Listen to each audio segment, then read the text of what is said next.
করেনি কখনো। আওয়ামী লীগ সবসময় বলছে আমরা নির্বাচনমুখী, আমরা নির্বাচন করেই ক্ষমতা এসেছি, নির্বাচনই আমরা চাই। আমরা বিএনপির মতো নির্বাচন তো আর বর্জন করতে চাই না, কিন্তু আমরা যাতে নির্বাচন করতে না পারি, একদিকে আমাদের নিবন্ধন বাতিল, অপরদিকে আমাদের বিরুদ্ধে মামলা দিয়ে নির্বাচনে মানে অযোগ্য ঘোষণা করা। কারণটা কি? তার কারণ তারা জানে যে আওয়ামী লীগ যদি নির্বাচন করে, আওয়ামী লীগের বিরুদ্ধে এই মানে 20টা বছর আমাদের বিরুদ্ধে যত বদনাম, যত অপপ্রচার করুক না কেন, বাংলাদেশের মানুষের বিশ্বাস আস্থা আওয়ামী লীগের উপরই আছে এবং আওয়ামী লীগের উপরই থাকবে।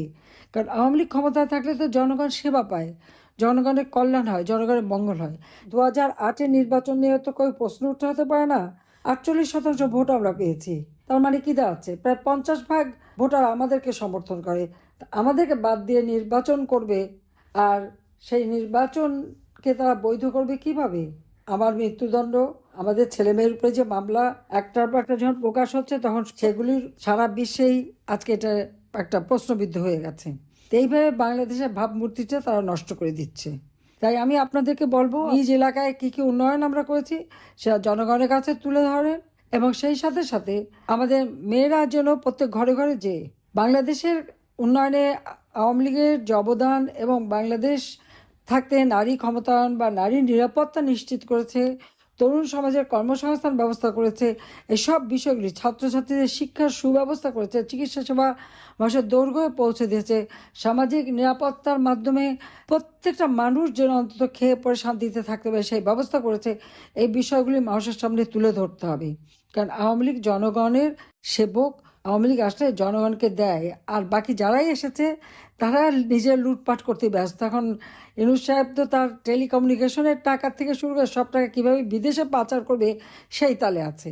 তো আমার প্রশ্ন হচ্ছে যে বিদেশে পাচার করে খাবেটা কি? তার তো বয়স কম হয়নি, তো সে দেশের টাকা, দেশের সম্পদ বিদেশে পার করে দিচ্ছে কেন?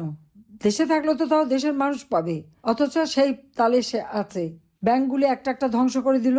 যে ব্যাংক, বেসরকারি ব্যাংক দিয়েছিলাম, প্রতি বছর 2-2.5 লাখ তরুণ নতুনভাবে চাকরি পেত। প্রচুর বিনিয়োগ আসছিল, সেই বিনিয়োগে আমাদের ছেলেমেয়েরা চাকরি পেত। ফ্রিল্যান্সিংয়ের মাধ্যমে বিদেশে কাজ পেত, বিদেশে যে চাকরি করার সুযোগ পেত। আজকে প্রায় বিদেশি সমস্ত ভিসা বন্ধ, এখন আর কর্মসংস্থানের জন্য যেতে পারে না। জাতিসংঘ শান্তিরক্ষা মিশনে আমরা 1 নম্বরে ছিলাম শান্তিরক্ষী বাহিনী হিসেবে, আজকে আমরা হারিয়ে গেছি। এখন আর ডাকে না, উল্টো যা ছিল সব ফেরত পাঠিয়ে দিল। এই কিছুদিন আগে আপনারা দেখেছেন কঙ্গো থেকে আমাদের সম্পূর্ণ পুলিশ কন্টিনজেন্ট ফেরত পাঠিয়েছে। এখন আর নতুন কোনো জায়গায় বাঙালিকে ডাকে না। গোপালগঞ্জে গণহত্যা, রাস্তার মধ্যে ফেলে বুট দিয়ে গলা চিপে হত্যা, এইভাবে মানবাধিকার লঙ্ঘন, ইউনূসের হুকুমে এই হত্যাকাণ্ডগুলি ঘটেছে।